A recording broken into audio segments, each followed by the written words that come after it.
Te adoramos, Señor Jesús, porque tú eres bueno y porque para siempre es tu misericordia. Tu verdad, Señor, es por generaciones. Tu verdad es por generaciones, Señor. Tú tocarás la vida, tú tocarás el corazón de tu Hijo, Señor. Te bendecimos, te adoramos, en el nombre de Jesús.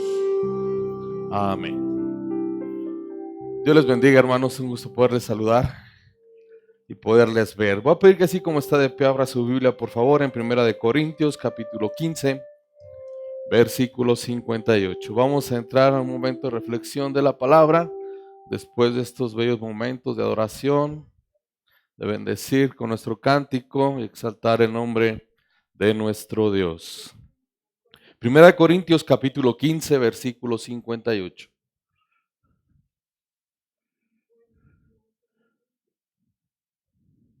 La palabra del Señor dice así, si usted puede seguirme ahí en la lectura.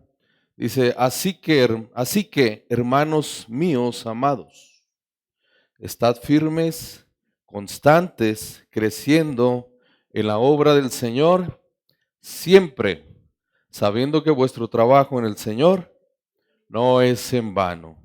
El tema de hoy es iglesia grande o pequeña. Oremos al Señor. Amado Dios, te damos gracias. Rogamos que sea tu palabra, Señor, hablando a nuestra vida, a nuestro ser. En el nombre de Cristo Jesús. Amén. ¿Puede ocupar su lugar, hermano? Gracias por estar de pie.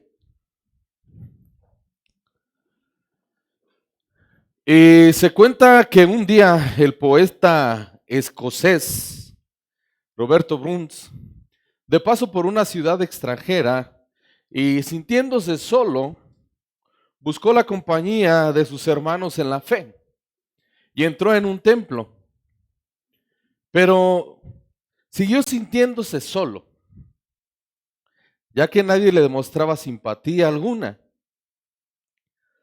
Antes de partir, este hombre escribió en la primera página en blanco de un himnario el siguiente cuarteto: un viento helado sopla en este templo, una simpatía más fría me heló. Un pastor de hielo su palabra ha dado, ni aunque todo hirviese, volvería yo. Esta anécdota no nos da o no nos deja ver si esta iglesia era grande o pequeña. Pero la realidad es que en muchas iglesias existe una preocupación por el crecimiento de la misma. En la iglesia, que la iglesia sea la más grande, la más que llame la atención de la localidad. Y no sé por qué, pero muchas veces la gente, cuando está buscando un lugar en donde congregarse y que es nuevo por ahí, busca una iglesia de esta característica, una iglesia grande. Y probablemente ese pensamiento ese pensamiento en ocasiones influye en algunos liderazgos para que se motiven a buscar diferentes estrategias en cumplimiento de ese objetivo. Algunos líderes asisten a capacitaciones de crecimiento, otros buscan tener los mejores aparatos de sonidos para que sea atractivo para la gente, otros más convierten las iglesias en centros de espectáculos. Podemos ver diferentes luces por donde quiera cuando llegamos a este tipo de congregaciones. Y en lo seco que ahí parece nubes, alguna vez dijera el pastor, no sé si quieren sentir que o hagan sentir a la gente que está cantando en el cielo. Buscan músicos top, panderistas de nivel, coreografías de acuerdo al canto. Y muchas veces parece que da resultado porque mucha gente comienza a asistir a la iglesia de moda. Algunos líderes se dejan influenciar y ven que está dando resultado y tratan de imitar con tal de crecer. Y muchas cosas más que podríamos de mencionar de cómo se busca el crecimiento o de convertir aquella iglesia en una mega iglesia. Pero es verdad que también existe el otro lado, donde se dice que la iglesia pequeña vive mejor. Está mejor. Y a veces no se entiende por qué en las iglesias pequeñas a veces son las que más saturadas están en tareas. Ahí entre paréntesis, ¿verdad? Lo abro. Sus preocupaciones el siguiente culto. ¿Qué van a hacer? Pero también hay comentarios que dicen que una iglesia pequeña está bien porque todos se conocen. Y que además el crecimiento podría traer conflicto en no ya saber quién está asistiendo con ellos. Y otra complejidad que trae el crecimiento es cuando se da escuela dominical o discipulado, porque se tienen que dividir los salones, se tienen que dividir las clases y muchos hermanos se sienten incómodos de que los cambien de salón. Y mejor, pues no hay que lastimar a nadie. Sigamos así. Ambos en su momento dan sus comentarios. Líderes a favor de una iglesia pequeña como aquellos que están a favor de una iglesia grande. Alguno que tenía una iglesia pequeña alguna vez dijo, si quieres pasar inadvertido y disfrutar de un gran espectáculo, nada mejor que una mega iglesia. Pero alguien más también opuesto dijo, el problema con las iglesias de poca asistencia es que estornuda el diácono y el que sale resfriado eres tú. Y también si haces algún comentario, a los 20 minutos toda la congregación lo sabe. En una ocasión el escritor del libro Estrategias de Satanás y Seamos Confrontados, entre muchos más, Warren escribió algo muy interesante. Y cuando uno ve este tipo de diferencias que pierden el verdadero sentido de la iglesia, parece ser acertado. Él dijo, no se ofendan conmigo, pero muchas veces las iglesias son como el arca de Noé. Si no fuera por la tormenta que hay afuera, no se soportaría el olor que hay adentro. Palabras muy fuertes de este escritor, pero cuando revisamos lo que sucede con las iglesias de hoy es muy triste. Muchos muy preocupados por el tamaño, en vez de ver la necesidad que existe en las personas, en ver la necesidad de la gente. Y cuando se pierde el verdadero sentido de la iglesia, hermano, esta está en peligro de colapsar, sea grande o sea pequeña. Sea grande o sea pequeña. Hoy en Inglaterra podemos ver un ejemplo de ello, donde se han convertido las iglesias en tiendas, en casas, en bares. La gente las ha abandonado. Se cuenta de una iglesia presbiteriana construida en 1902, que hoy es muy triste. Usted lo puede ver ahí en cualquier de esas de YouTube, lo puede seguir y va a ver lo que está sucediendo en Inglaterra. Cómo esta iglesia construida en 1902, en el año de 1996 hasta la fecha, se ha convertido en un bar. ¿Qué cosas tan más tristes? Y no solamente eso, sino que dice este reportaje que son cerca de 20 a 30 iglesias las que se venden al año para convertirlas en casas, en tiendas o en bares en ese país. El tamaño de la iglesia no es el sentido del mensaje, hermano, de la palabra de Dios.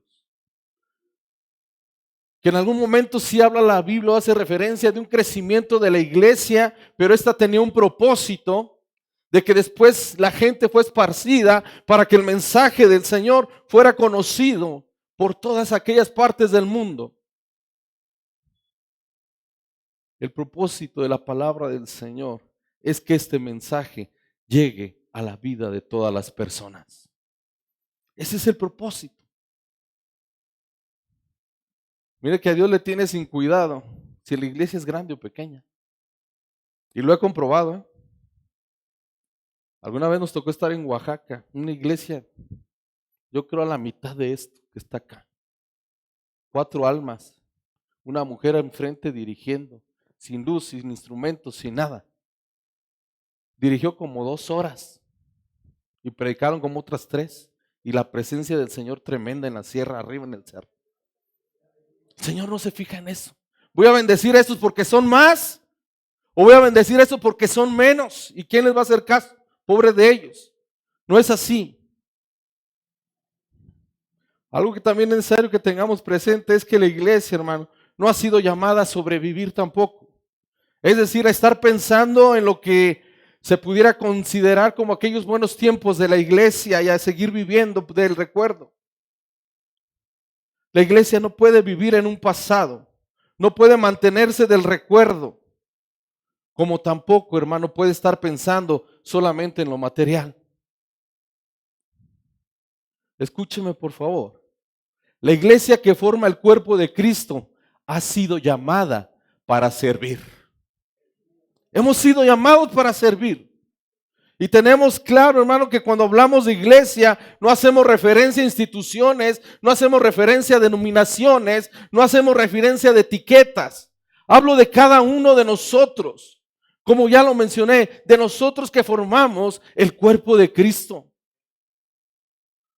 Muchos cristianos se sienten orgullosos de pertenecer a una iglesia que trabaja, a una iglesia que sirve a la comunidad, a una iglesia que trabaja por aquellas almas ajenas o que están en necesidad, o que van por las familias en problema, aquellas iglesias que van por los niños. Se sienten orgullosos de pertenecer a esa iglesia. Pero han olvidado algo muy interesante, que ellos no son parte de la iglesia.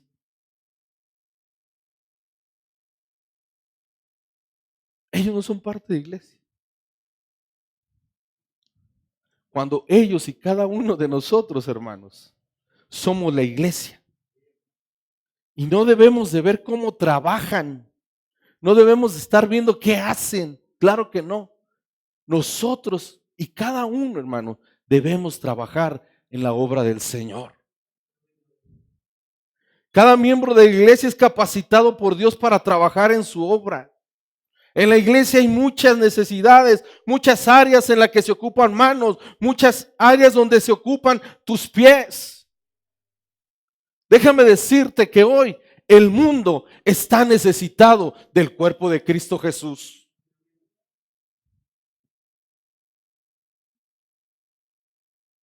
Cada uno de nosotros somos capacitados por parte de Dios. Efesios 4:12 dice, a fin de capacitar al pueblo de Dios para la obra de servicio, para edificar, ¿qué? El cuerpo de Cristo Jesús. La iglesia, hermano, sea grande o pequeña, tiene que seguir el ejemplo de Cristo. ¿Me escuchó? Tiene que seguir el ejemplo de Cristo. Es ahí, hermano, donde tiene que estar la mirada siempre. ¿Por qué? Porque Jesús es nuestro mayor ejemplo, nuestro mejor ejemplo. Podemos recordar aquella acción del maestro para con los suyos.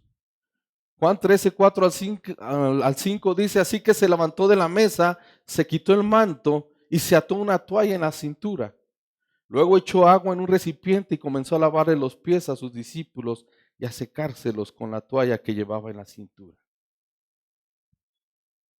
El maestro, él salió, hermano, de una comodidad en la que le podían servir. ¿Cierto o no? Ahí le podían servir. Y salió de esa comodidad. ¿Para qué? Para servir. ¿Cuántos estamos dispuestos a salir de la comodidad? Es tiempo de servir, hermano. Es tiempo de servir. Enfrentemos las cosas que hoy nos presenta la vida. Enfrentémoslas. Necesitamos creer en Cristo Jesús. Necesitamos creer en sus promesas. Necesitamos dejar el temor a un lado y mejor accionemos, trabajemos, pongámonos en nuestra cintura la toalla y comencemos a trabajar, que para eso hemos sido llamados. Nuestro trabajo debe estar en respuesta a ese llamado por parte del Salvador, pero también en una integridad. Que nos esforcemos todos los días por agradar con nuestras acciones a Dios. Dice claramente la Biblia que todo lo que hagamos, lo hagamos como ¿qué? Como para Dios. Manteniendo firmes en los principios marcados en las Escrituras. Y que practiquemos constantemente esos principios en nuestra vida. Hermanos, los días son claros. Los días son claros, iglesia. Y nos dicen que es tiempo de servir. Es tiempo de trabajar para el Señor. El mundo está por ver el cumplimiento de la palabra del Señor. Y lo creemos. De hecho, nos gozamos en esa verdad, hermano. En esa verdad del arrebatamiento de la iglesia. Los días son claros. El arrebatamiento está cercano. Se va a cumplir la palabra del Señor que dice en Mateo 24, 40 al 42. Y estarán dos hombres en el campo, uno será llevado y el otro será dejado. Dos mujeres estarán moliendo, una será llevada y la otra será dejada.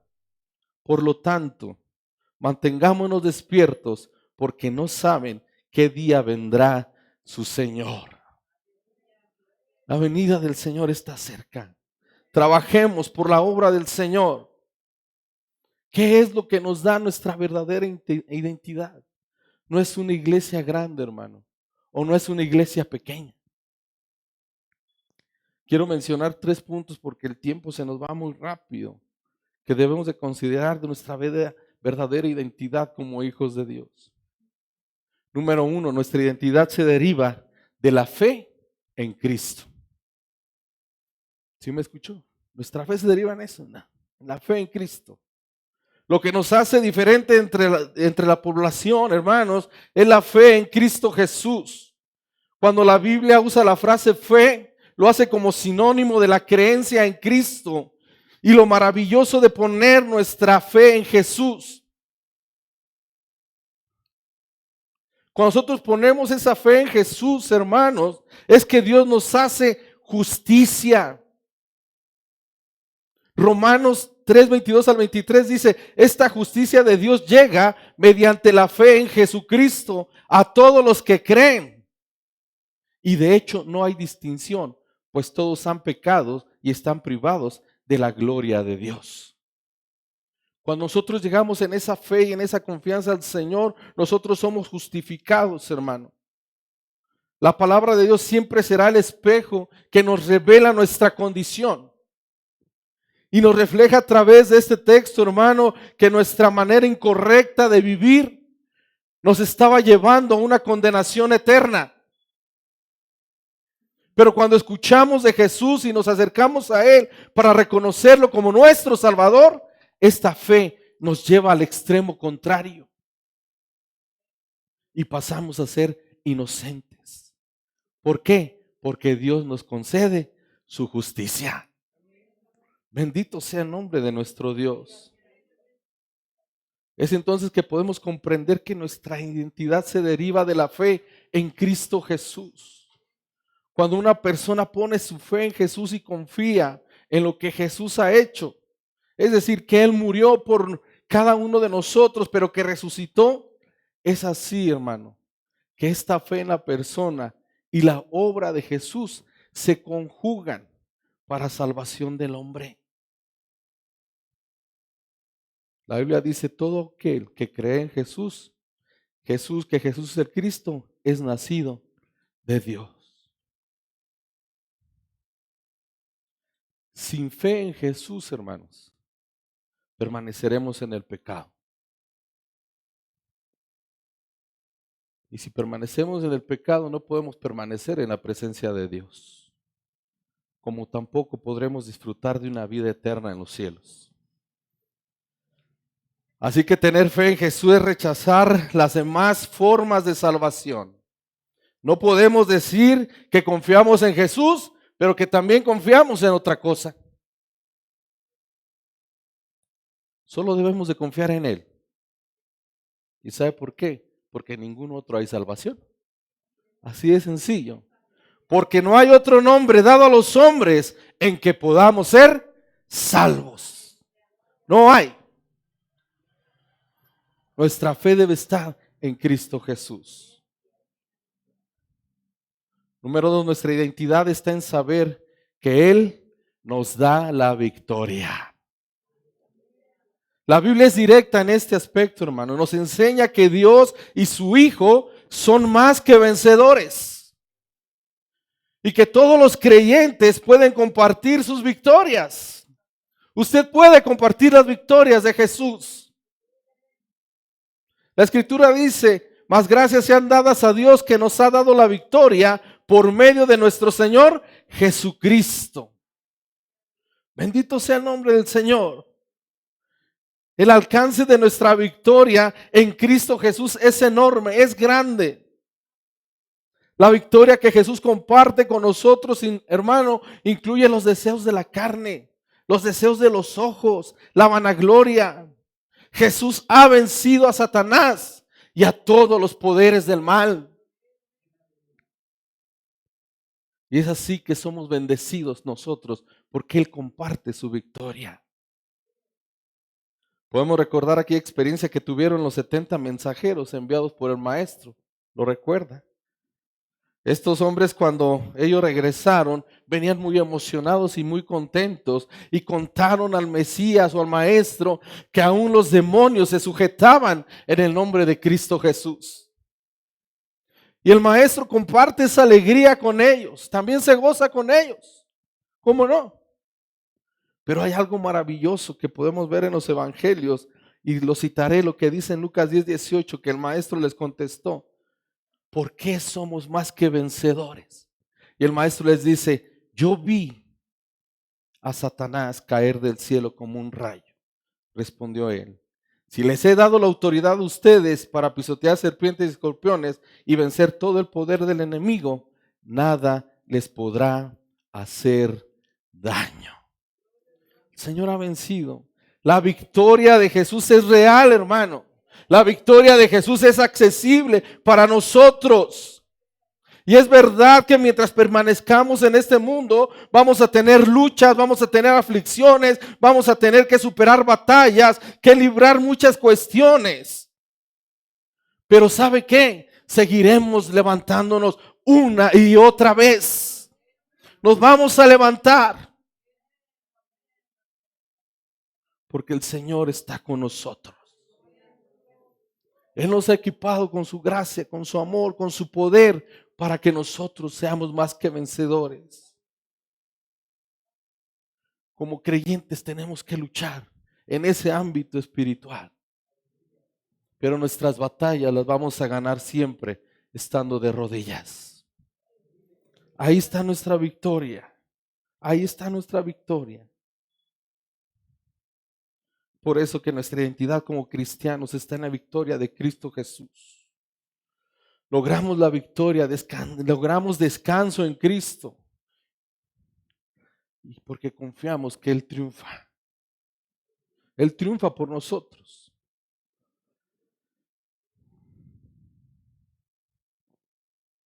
Pero más nos llenamos de gozo y de alegría, hermano. Lo que dice la palabra del Señor, que es una verdad y que ese día llegará. Y esa victoria la celebraremos en los cielos. ¿Cuántos se gozan por ello? El profeta Isaías dice en el capítulo 25, versículo 8: devorará a la muerte para siempre. El Señor omnipotente enjugará las lágrimas de todo rostro y quitará de toda la tierra el oprobio de su pueblo. El Señor mismo lo ha dicho. Estaremos en su presencia. Esto nos debe traer gozo, nos debe traer alegría a nuestra vida, hermano. Que ahí está nuestra identidad en Cristo Jesús y en su victoria. Y punto número 3, hermano, la santidad. ¿Cuántos dicen amén? Primera de Pedro 1:16 dice: pues escrito está, sean santos porque yo soy santo. Palabras que escribe Pedro, pero palabras que también él escuchó de labios de su maestro. Él las escuchó de su maestro. ¿Recuerda el sermón del monte? Ahí el Señor se los dijo. Se los dijo. El propósito de recordarlas, hermano, es para que de alguna manera nosotros volteemos y contemplemos al que en todo es santo. Cuando Jesús vino a este mundo completamente hombre, completamente divino, en todo su ser, sus acciones, sus palabras, fueron de un hombre de santidad. Es entonces que Él, hermano, de Él, con esa santidad es que se llega a la vida del hombre. Y es por medio de la fe en nuestro Señor Jesucristo que pasamos por el proceso de la conversión, en el cual por la gracia divina, hermanos, somos justificados para ser apartados del mundo y consagrados para la obra de Dios. El Señor nos ha apartado a través de su gracia, de su amor, de su santidad que trae a nosotros. Somos apartados a su servicio, y lo más hermoso es que nos convierte en nuevas criaturas.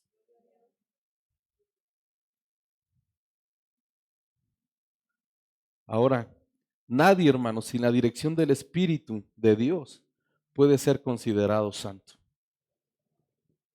¿Por qué? Porque es su Espíritu el que nos guía a toda verdad y a toda justicia.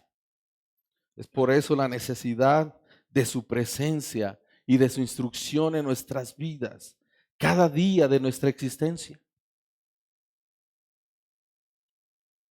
Porque Él nos guiará a toda verdad y justicia.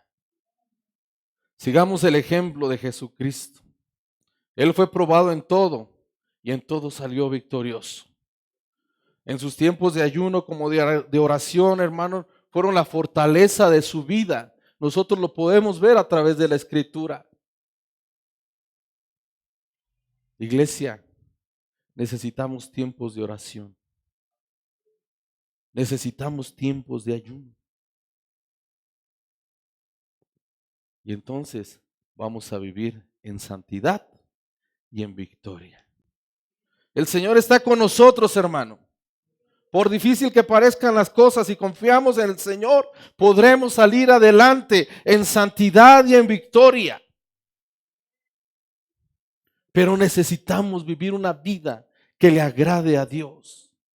Es por eso que dice su palabra: esfuérzate y sé valiente. La vida de santidad se desarrolla en la lectura de la palabra del Señor. Aquí la desarrollamos. En tiempos de oración.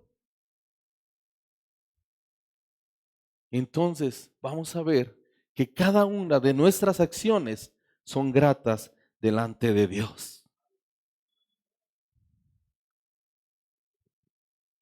Pongamos cada día, hermano, nuestro mayor esfuerzo para vivir una vida en santidad.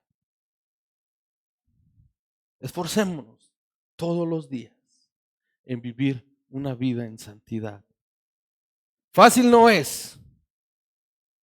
Fácil no es. El Señor nos lo dejó claro en su palabra. Juan 16:33 dice: yo les he dicho estas cosas para que en mí hayan paz. En este mundo afrontarán, ¿qué? Aflicciones. Pero anímense, tomen ánimo, porque yo he vencido al mundo. Voy a pedir al grupo alabanza que pase, por favor. Y voy cerrando. Iglesia, Esmirna, sigamos adelante. Marchemos en pos de nuestro Salvador. Si una iglesia grande, una iglesia pequeña, no tiene relevancia. Lo que sí tiene relevancia es tu vida. Es tu vida cómo está delante de Dios. ¿Cómo estás tú? Recuerda que es la fe en Cristo la que te da identidad. Aleluya. Como saber que de Él vienen cada una de tus victorias. Y es así que podrás seguir adelante en tu vida. Es así que podrás seguir en tu vida en santidad.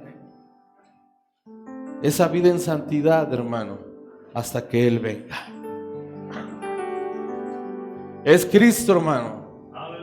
Es Cristo nuestro amparo y nuestra fortaleza. Es Cristo nuestra ayuda en medio de la tribulación. Cierro recordando nuestra base bíblica. Así que, hermanos míos, amados, estad firmes y constantes, creciendo en la obra del Señor siempre, sabiendo que vuestro trabajo en el Señor no es en vano. Póngase de pie en esta hora y cantemos ese canto. Levanta un aleluya. Gocemos en el Señor. ¿O ya tenían alguno? Vámonos, que el que tengan, vamos a exaltar el nombre de Dios. Yo quiero más de ti. Yo quiero más de ti. Yo quiero más de ti. Yo quiero más de ti. Vamos a cantarle al Señor. Yo quiero más de ti, Señor. Y habitar en tu presencia. Dígaselo al Señor con su corazón. Dígaselo al Señor con todo su ser. Quiero habitar en santidad, vivir en victoria, Señor, en ti.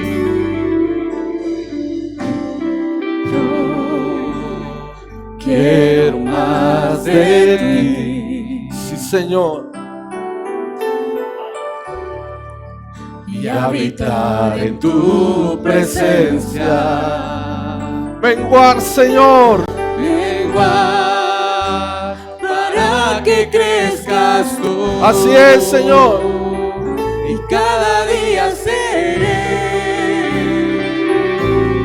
más como tú.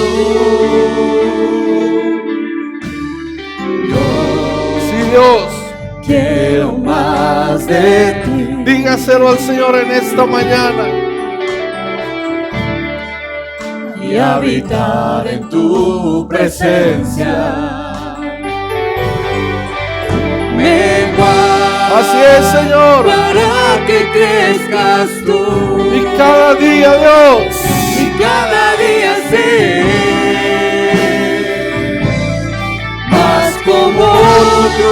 Así es, dile, Señor. Quebranta mi corazón, quebranta mi vida, te entrego mi voluntad a ti. Todo, Señor. Todo lo que soy, Señor, todo cuanto tengo es tuyo. Yo quiero menguar para que crezcas tú. Levanta mi corazón. Así es, Señor. Levanta mi vida. Te entrego mi voluntad a ti. Todo lo que soy, cuando tengo es tuyo, yo quiero menguar para que crezcas tú. Gracias, Dios. Te adoramos, Señor Jesús. Nos presentamos delante de ti, Dios, en esta mañana. Queremos, Señor, que tú crezcas en nuestra vida, Dios. Queremos, Señor, una vida en santidad, Padre. Pero que nuestra fe, Dios, pueda crecer, Señor Jesús. Que nuestra fe, Señor, nos lleve más allá, Dios, de nuestros pensamientos, de lo que podemos dar, de lo que podemos ser, de lo que podemos trabajar, Señor, para tu obra. Para este mundo en necesidad, Padre Celestial. Ayúdanos, Señor. Los tiempos son malos, pero es verdad, Señor, que nos indican, Dios, que tu venida está cerca, Padre. El día, Señor, de nuestra redención. Pero es necesario, Señor, trabajar por tu obra. Trabajar, Señor, a lo que nos has mandado hacer. que nos has llamado, Señor. Tú darás el crecimiento, Padre, a tu iglesia. Nosotros, Señor, cumplir la tarea, Padre, y vivir en santidad, Señor, para aquel día, Padre, que tú vengas. Te adoramos, Padre Celestial. Te adoramos, Señor Jesús. Ayúdanos día a día, Padre Celestial, a estar firmes en tu palabra, Señor Jesús. Te adoramos en el nombre de Cristo Jesús, Padre. Quebranta mi Sí, Señor. corazón, quebranta mi vida, te entrego mi voluntad a ti. Todo, Señor. Todo lo que soy, Señor, todo cuanto tengo es tuyo. Yo quiero menguar para que crezcas tú.